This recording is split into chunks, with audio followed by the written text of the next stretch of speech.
Hi friends, today I am here to give a talk on love. In today's world, regionalism, fanaticism, chauvinism and communalism is spreading its roots everywhere. What we can do to tackle these issues? Is it right to ban them or suppress them? No, it is not the correct way, as banning fanatic, regionalistic, chauvinistic and communal ideas will lead to their re-emergence in a more powerful manner. So what is the way out? The only way is to substitute them with a more powerful alternative idea. This idea is that of love. But before that, we should trace the origin of love, whether it was there when life emerged, whether the doctrine of love is universal. As a person who works in hospital, I want to have a scientific outlook while tracing the origin of love.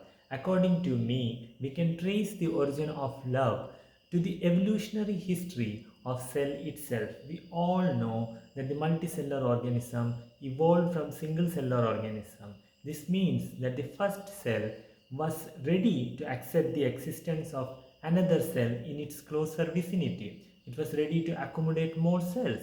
That's how it increased its volume and became multicellular, which was more superior. This means that the first cell loved the existence of new cells. Thus evolved to multicellular organism. We human beings evolved from multicellular organism. Have you ever noticed that love gives us peace and comfort, while alienation and hatred gives us tension and frustration? When the cell, which is the basic unit of life, never discriminated the existence of its neighboring cells and accommodated it to form a higher entity of evolution or history, that is human being, then why is it so that we human being is busy in creating self-centered isolated groups?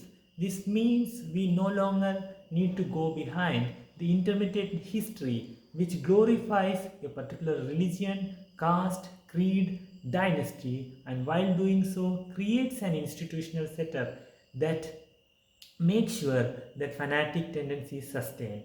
As the true history of evolution is that of love, we can say that the idea of fanaticism, regionalism, chauvinism, and communalism is that of destruction and hatred. A fragmented world is the biggest hurdle in the progress of humanity. The sooner we understand this, the better it is. We can trace the importance of love in the couplet of Saint Kabir, who belonged to 15th century AD. It goes like this: पोथी पढ़ी पढ़ी जगमुआ पंडित भयानक होय Thai अक्षर प्रेम के पढ़े सो पंडित होय.